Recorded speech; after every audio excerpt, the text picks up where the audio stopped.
Hello friends, आपके अपने YouTube channel में आपका स्वागत है। आपको पता है हरियाणा पुलिस का एग्ज़ाम चल रहा है, दोनों ही शिफ्ट होली है। आज की पहली लड़कियों का ये पेपर चल रहा है हरियाणा पुलिस के बारे में। तो हरियाणा पुलिस के काफ़ी बच्चों के मैसेज भी आए कि हरियाणा पुलिस के बारे में जो मैथ में क्वेश्चन पूछे गए थे उनके क्वेश्चन का सोल्यूशन करवाना था अपने को, और उनके बारे में काफ़ी बच्चों के क्वेश्चन भी आए। और अपने को पता है, आपको मैं यहाँ मैथ के क्वेश्चन सोल्व कराऊँगा। आपको मैथ के क्वेश्चन बताइए। रीजनिंग और मैथ वैसे तो बहुत ही आसान पूछा गया था इसमें, फिर भी एक दो क्वेश्चन जो अच्छे थे या फिर करने का जो तरीका था वो मैं बताऊंगा आपको। और कई जो है, किसी का कहना नहीं है, कई जो यूट्यूब वाले कई उन्हें गलत भी करा रखे, इसलिए पूरी वीडियो को अच्छे से देखें और सही सॉल्यूशन ही देखना इनका। बाकी आपका एग्जाम तो हो ही लिया है। नेक्स्ट एग्जाम के लिए जो जाने हैं, आज के लिए कल जिनका एग्जाम है उनको अच्छे से इनको सोल्व करके जाना है। और सेम इसी तरह का पेपर आएगा, मैं ये बता देता हूँ आपको। देखो अब इसमें क्वेश्चन जो बच्चों ने हमें भेजे और जो पेपर हमारे पास है, मैं उससे सॉल्यूशन करवा देता हूँ आपका। जैसा ये एक क्वेश्चन दिया गया था,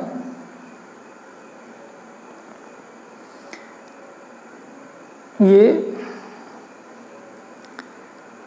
पहला क्वेश्चन दिया गया था इसमें, इस पेपर में ये शिफ्ट का पेपर है जो भी बच्चों ने मुझे भेजे हैं क्वेश्चन।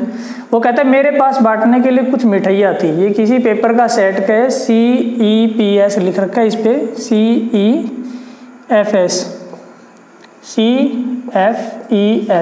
ये कोई सेट का इस तरह से नाम दिया गया है S1। तो ये इसमें 18 का क्वेश्चन है, 18 का क्वेश्चन है। कहता है मेरे पास बांटने के लिए कुछ मिठाइयाँ थी, यदि मैं उन्हें 2, 3 और 4 के पैकेट में रखता हूँ। देखो मैं ये लिख देता हूँ और आराम से समझेंगे अपन इन क्वेश्चन को। अपने को कोई जल्दी नहीं है क्योंकि आपके पास भी बहुत सारा टाइम है रात भर का, आराम से करोगे आप। तो कहता है कि मैं इन्हें 2, 3 और 4 के एक पैकेट में रख देता हूँ। 2, 3, 4 के पैकेट में रखता हूँ तो मेरे पास एक मिठाई बचती है। 2 या 3 या 4, 2, 3 या 4 के अगर पैकेट में रखता है, ये कहता है 2, 3 या 4 के अगर पैकेट में रखता है तो इसके पास कितनी मिठाई बचती है? एक मिठाई बचती है। अब अगला कहते हैं एक मिठाई बचती है, यदि मैं 5 में रखता हूं तो मेरे पास कोई मिठाई नहीं बचती। यानी कि 5, अगर एक पैकेट में 5 मिठाई रखता है तो उसके पास कोई भी मिठाई शेष नहीं बचती है। 5 एक पैक में रखता हूँ, एक पैकेट में 5 अगर मिठाई रखता है तो कोई शेष नहीं बचती है। तो मैंने पैक की एक और बांटी है। तो ये कहता है मिठाइयों की न्यूनतम संख्या जो मैंने एक पैक में बांटी है। तो क्या कहते हैं न्यूनतम संख्या क्या होगी? देखो आपको अच्छी तरह पता है इस बात का कि किसी भी संख्या के न्यूनतम संख्या की बात कही या छोटी से छोटी संख्या की बात कहे तो हम हमेशा उनका एलसीएम निकालते हैं। और बड़ी से बड़ी संख्या की बात कही, लार्जेस्ट नंबर की बात करें तो आप हमेशा उनका एचसीएफ निकालो। आप हमेशा उनका एचसीएफ निकाल लो। एलसीएम और एचसीएफ मैंने भी पढ़ा है, बाकी आपने पढ़े भी होंगे, इतना आसान है। तो 2, 3 और 4 का एलसीएम ले लो। अब आपको पता है 2, 3 और 4 का एलसीएम कितना आ जाएगा? 2, 4 3 12, 12 दूनी 24। तो इनका एलसीएम या तो 12 आ जाएगा या इनका एलसीएम कितना आ सकता है? 24 भी आ सकता है और 12 भी आ सकता है। अब देखो ऑप्शन में ऐसा दिया गया है कि अगर मैं 5 से भाग करूं तो कोई शेष नहीं बचता, यानी 5 से भाग पूरा चली जाती है वो संख्या। और इनसे भाग करने पर कितना बचता है शेष? 1 बचता है। अगर मैं 12 लूं और इसमें 1 जोड़ूं तो 13 में पूरा भाग नहीं जाता, इसलिए 12 ना लेके और कितना ले लिया हमने? 24 ले लिया। 24 + 1 कितना बन गया? 25। 25 में 2 का भाग दूं तो शेष 1 रहता है। 12 दूनी 24, रिमाइंडर कितना रह गया आपका? 1। 25 में अगर मैं 3 से भाग दूं तो 3 8 24, रिमाइंडर कितना रह गया आपका? 1। 25 में अगर मैं 4 से भाग दूं तो 4 6 24, रिमाइंडर यानी कि शेषफल कितना रहा अपना? 1। और 25 में अगर मैं 25 से भाग दूं, 5 से भाग दूं तो अपना शेषफल कितना रह जाता है? 0, यानी कि पूरा भाग चला जाता है। तो ये बात सही है, आपका आंसर कितना हो जाएगा?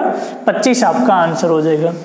नेक्स्ट क्वेश्चन देखेंगे अपने पास। अपने चैनल का टेलीग्राम लिंक ज्वाइन कर लेना, वहाँ भी मैं इनके ये पेपर भी डालूंगा और वहाँ सॉल्यूशन भी इनके दोबारा डाल देंगे और वहाँ से आप इन्हें देख भी सकते हो क्वेश्चन को सीधे। अगला जो क्वेश्चन दिया गया था इसमें, ये सीरीज का क्वेश्चन था, इतना आसान क्वेश्चन मैं बता ही देता हूँ साथ साथ।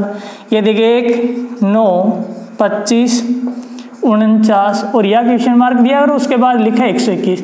आपको सबको दिखाई दे रही सारी की सारी वर्ग संख्याएं। 1 की वर्ग 1, 3 स्क्वायर 9, 5 स्क्वायर 25, 7 स्क्वायर 49, 1 3 5 7 9 और उसके बाद 11, तो 9 के वर्ग ये कितनी बन गई आपकी 81। ये आपका आंसर हो जाएगा जो इतना आसान क्वेश्चन था। अगला देखो, अपन मैथ के क्वेश्चन देखेंगे। अगला क्वेश्चन दिया गया आपका, एक फल विक्रेता के पास कुछ सेब थे। ये सारे के सारे क्वेश्चन इतने आसान हैं, और माथुरिया की जो मैथ की बुक लिखी है उसके अंदर सारे क्वेश्चन लिखे भी पड़े। उसके अंदर एक फल विक्रेता के पास कुछ सेब है, 40% सेब बेचने के बाद उसके पास 420 सेब शेष बचते हैं। मूल रूप से उसके पास कितने सेब थे, देखो कितना आसान है, 40% सेब इसने सेल कर दिए, बेच दिए। अब एक बात बताओ, अगर मान लो कि टोटल सेब 100 है, मान लो कि टोटल सेब कितने हैं 100 है, उसमें से इसने 40 बेच दिए, तो शेष कितने रहे 60। तो 60% की वैल्यू सवाल में दी गई 420। तो आपको पता है कि 1% की वैल्यू अपनी कितनी आ जाएगी 420/60, और हमने 100% की वैल्यू निकालनी, तो गुणा 100, 6 7 42, 100 गुणा 7 कितना आ गया अपना 700। तो ये अब हमसे पूछा गया है सवाल में कि कुल सेबों की संख्या कितनी दी गई थी। देखो, तो कहते हैं कुल सेब, मूल रूप से उसके पास कितने सेब थे, तो अपना आंसर कितना हो जाएगा 700, जो इस पेपर सेट में ए आंसर आपका दिया गया था। अगला क्वेश्चन दिया गया आपका, देखो, और ये क्वेश्चन अच्छा था, सबसे अच्छा जो क्वेश्चन आज के पेपर में आया था वो क्वेश्चन यही था। एकमात्र ऐसा क्वेश्चन था जो अच्छा क्वेश्चन इस पेपर सेट में दिया गया था, बाकी सब ऐसे नकली क्वेश्चन थे, यानी कि छोटे छोटे क्वेश्चन थे। कहने का अर्थ ये है, कहते हैं यदि a की वैल्यू दी गई अपने को √3/2, तो कहता है a की वैल्यू √3/2 दी गई है, तो √1 + a प्लस √1 - a का मान क्या, तो ये हमसे पूछा गया है। देखो एकदम आसान क्वेश्चन है। आप क्या कर लो, जब भी कोई ऐसा क्वेश्चन दे अपने को, a की वैल्यू दी गई √3/2, यहाँ आप रखोगे, इससे अच्छा है आप पहले क्या कर लो, इस रूट की संख्या को पहले कोई भी संख्या के बराबर मान के आप इसे सही रूप में बदल लो। तो मैं ऐसा मान लेता हूँ कि 1 + a और 1 - a = x, बराबर किसके मान लेते हो x के। इस रूट को कैंसिल करने के लिए इसकी वर्ग कर लेंगे, तो बोथ साइड स्क्वायर करने पर, दोनों तरफ है वर्ग करने पर, दोनों तरफ अगर वर्ग करेंगे तो ये बन गया, ये पूरी की पूरी टर्म मैं मान लेता हूँ, ये पूरी टर्म अपनी कितनी है a, और ये पूरी टर्म आपकी कितनी है भाई b। अब ये तो बन गया आपका x²। a + b पूरे की होल स्क्वायर क्या होती है, आपको सबको पता है कि a + b पूरे की होल स्क्वायर होती है आपकी a² + b² + 2ab। तो इस फॉर्म में इन चीज़ों को लिखेंगे, तो यहाँ लिख देता हूँ मैं a², यानी कि इस पूरे के होल स्क्वायर, तो √1 + a पूरे की होल स्क्वायर करूँ तो इस रूट से ये रूट कैंसिल हो जाएगा, और प्लस 1 - a पूरे की whole square plus b² + 2ab, 2 a की वैल्यू √1 + a, b की वैल्यू √1 - 1 a, तो √1 + a और √1 - a, और बराबर है x²। ऐसे देखो यहाँ रह गया आपका 1 + a, चलो मैं लिख देता हूँ 1 + a प्लस 1 - a, क्योंकि इस रूट से ही root cancel, plus 2 a + b a - b, ये लिखा है a + b गुणा a - b लिखा है। तो ये क्या बनता है a² - b², a + b a - b बन जाता है आपका a² - b², और ये दोनों चीजें रूट के अंदर लिखी है, तो मैं इसे लिख सकता हूँ 1 - a², 1 - a², ऐसे लिख सकता हूँ मैं। अब इसके ऊपर रूट है, तो ये a कैंसिल, +2 और ये +2 कितना बन गया 4, 1 और 1 2 और 2 कितना बन गया ये 4, और उसके बाद है √1 - a। अब देखो a की वैल्यू √3/2, ये इसकी जगह रख लो, तो 4, उसके बाद यह गुणा में है, और √1 - a², a की वैल्यू √3/2, तो a² की वैल्यू निकालो, तो इसकी वर्ग करूंगा, और √3 की वर्ग कितनी होती है 3, और √2 की वर्ग कितनी होती है 4, 4 × 4 - 3, तो ये कितना बन गया 4 गुणा 4 × 4 - 3, 1/4 आ जाएगा, तो 1/4, और √1 की वैल्यू कितनी होती है 1, 4 गुणा √1 की वैल्यू 1 होती है, √4 का मान कितना होता है 2, तो 2 × 2, ये कितना आ जाएगा अपना 2। तो ये कितना आ गया आपका 2। तो एक्स स्क्वायर बराबर कितने 2x बराबर कितना आ जाएगा अपना √2। ये वैल्यू आ जानी चाहिए। भाग गुणा में कहीं कोई गलती नहीं हुई, 4 एकम 4 माइनस 3 1/4 सही बचता अपना। तो ये कितना आ जाएगा √2 की वैल्यू, ये हमसे पूछी गई थी। इस तरह का सवाल है, ये अच्छा क्वेश्चन है, लेकिन कोई दिक्कत नहीं किसी भी प्रकार की, आसान क्वेश्चन एकदम। लेकिन इतना बड़ा अगर क्वेश्चन आपके सवाल में आ जाए तो या तो आप इन्हें ऑप्शन से पुट करके देख लेना, या फिर उसके बाद ज़्यादा टाइम खराब करना है नहीं इन तरह के क्वेश्चन में, क्योंकि एक क्वेश्चन अगर छूट भी जाए तो कोई फर्क पड़ता नहीं है सवाल पे। तो अगला क्वेश्चन जो अपने को दिया गया था वो दिया गया था सवाल में, ये देखो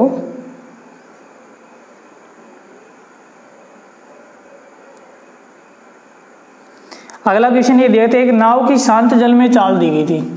एक नाव की शांत जल में चाल दी गई थी 13 किलोमीटर प्रति घंटा। एक नाव की शांत जल में चाल दी गई थी 13 किलोमीटर प्रति घंटा तथा धारा की गति दी गई थी 4 किलोमीटर प्रति घंटा। धारा की गति कितनी दी गई थी 4 किलोमीटर प्रति घंटा।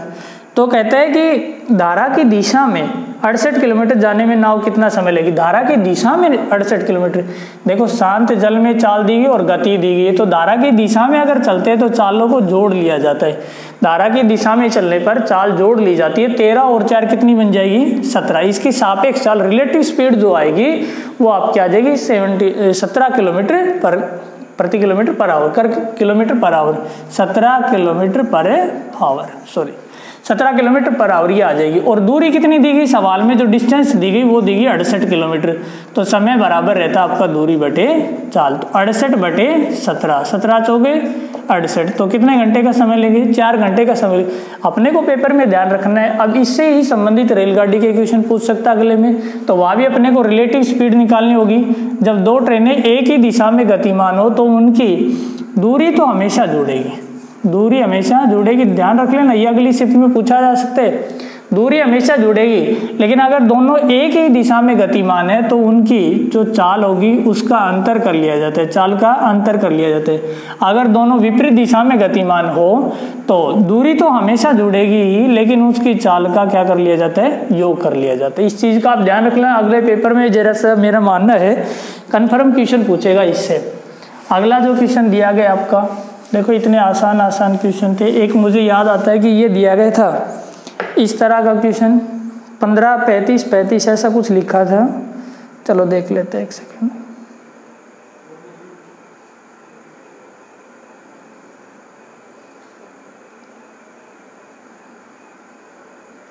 ये लिखा था 5 अंकों की सबसे छोटी संख्या में से 3 अंकों की सबसे छोटी संख्या बड़ी संख्या घटाई जाए तो शेष कितना। अब आपको पता है, देखो क्या करना है इसमें। 5 अंकों की सबसे छोटी संख्या, तो 5 अंकों की सबसे छोटी संख्या कितनी 10,000। उसके बाद कहता है 3 अंकों की सबसे बड़ी संख्या घटाई जाए, 3 अंकों की सबसे बड़ी संख्या घटाई जाए तो शेषफल क्या होगा, तो शेष कितना होगा। अब ये घटाना, ये 10 में से 9 चला गया, कितना बच गया अपने पास, उसके बाद 1, उसके बाद यहाँ 0 0 और यह असल रहेगी, ये कितना बन गया आपका 9001। उसके बाद ये आपका आंसर आ जाएगा सबका, कोई दिक्कत नहीं किसी को। अब उसके बाद अगला जो क्वेश्चन दिया गया आपको, ये इतने आसान क्वेश्चन थे। ये क्वेश्चन भी कुछ ठीक था। कहते हैं कि एक टोकरी में रखे फूल हर 1 मिनट में 2 गुने हो जाते हैं। कुछ फूल रखे हैं 1 मिनट में 2 गुने हो जाते हैं। पहले 1 था तो दुगना हो जाते हैं। इसका मतलब दुगनी मिनट में कितना हो जाता है 4, 3 मिनट में कितना हो जाता है 8, 4 मिनट में कितना हो जाता है 16। इस तरह से चलते हैं। तो कहते हैं कि कितने मिनट में 1/32 भरी होगी, 1/32 भर जाएगी। देखो ये कहते हैं सवाल, रखे फूल है हर 1 मिनट में और टोकरी 1 घंटे में भर जाती है। सवाल में ये भी लिखा है और हमें बताना कि 1/32 भाग कब भरेगी। देखो 1 घंटे में भर जाती है, यानी कि 60 मिनट में टोकरी पूरी भरी थी। सही बात, ऐसे समझो। तो उससे पहले मिनट में यानी कि 59 मिनट में टोकरी आधी थी, तभी तो पूरी भरी अगली मिनट में। सही बात। उसके बाद 58वें मिनट में कितनी थी, इसका 1/4 भाग। इसका दुगुना करोगे तो ये कितना बन जाएगा 1/2। 57वें मिनट में कितनी थी ये 1/8। 56वें मिनट में कितनी थी ये 1/16। और 55 मिनट में कितनी थी 1/32। इन सबको 2-2 से गुणा करते रहना, 8, 16, 32।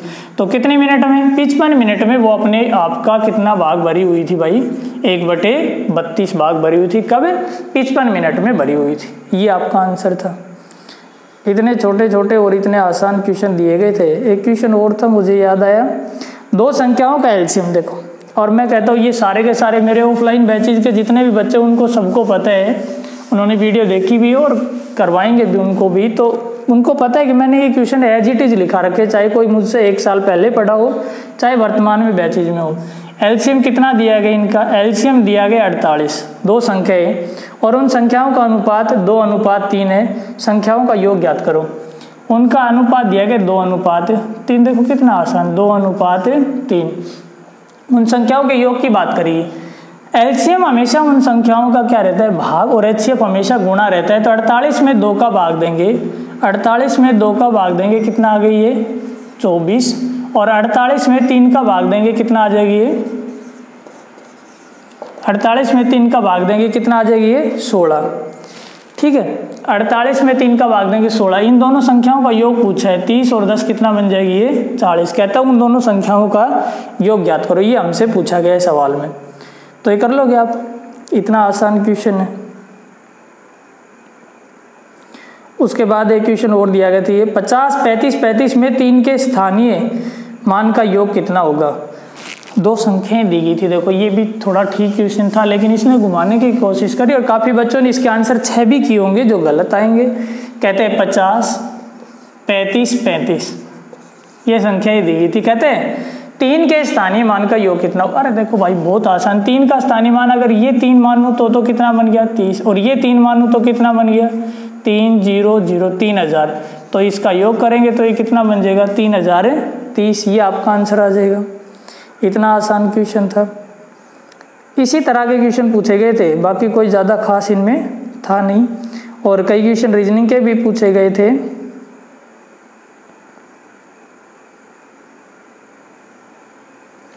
जो अगले पेपर में दोबारा करवा देंगे कि ये क्वेश्चन था। देखो ये भी थोड़ा ठीक क्वेश्चन था। इस तरह का कोई क्वेश्चन अगली शिफ्ट में पूछने के भी पूरे चांस हैं। ध्यान रखना, ये कहता है यदि P√Q दिया गया है, P ग्रेटर देन Q है और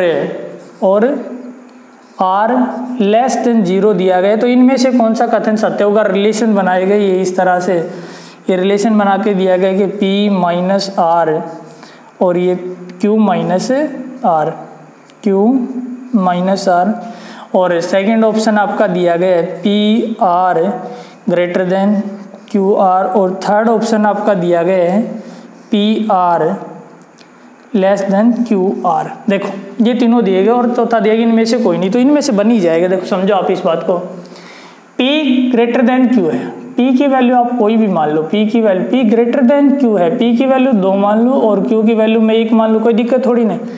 P ग्रेटर देन है Q से बड़ा है, बड़ा हो गया, ठीक है। R less than 0, R less than 0, तो R की वैल्यू -1 मान लो और ये 0 मान लो, 0 से छोटा है R की वैल्यू, तो बन गई ये बात। अब ये या कहता है, ये देख लो सेटिस्फाई करता है कि नहीं, 2 और R, P-R यानी कि 2 माइनस और -1 यानी कि 2 और 1 कितना बन गया आपका, बन गया भाई 3। और ये किसका निशान है, लेस देन Q-R, Q की वैल्यू कितनी है 1 - 0, 1 - 0 कितना बन गया 1। क्या ये इससे छोटा है, ये बात तो गलत बन गई, तो ये तो पहला तो गलत हो गया। उसके बाद दूसरा कर लेते हैं, तो दूसरे ऑप्शन से रख के देखते हैं, या P × R, P और R की मल्टीप्लाई 2 × -1, ये कितना बन गया -2, Q × R, तो Q की वैल्यू कितनी अपनी 1 और ये कितनी है 0। अब -2 ग्रेटर देन 0, माइनस में जो भी वैल्यू जितनी भी बड़ी होती है उतनी ही छोटी होती है, और 0 उससे बड़ा है, तो ये बात भी गलत होगी। तो थर्ड ये अपना आंसर आ जाएगा, ये सही भी हो जाएगा। देखो मैं रख के भी दिखा देता हूँ। P की वैल्यू अपने सवाल में कितनी दी गई 2, R की वैल्यू कितनी दी गई -1, और ये कहता है लेस देन Q और R, Q और R की वैल्यू करें, Q और R यानी कि 1 और -1, तो ये -2 और लेस देन -1। अब एक बात बताओ, -2 -1 से छोटा है कि नहीं है, क्योंकि माइनस में जितनी बड़ी वैल्यू उतनी ही छोटी होगी, तो ये आपका आंसर हो जाएगा।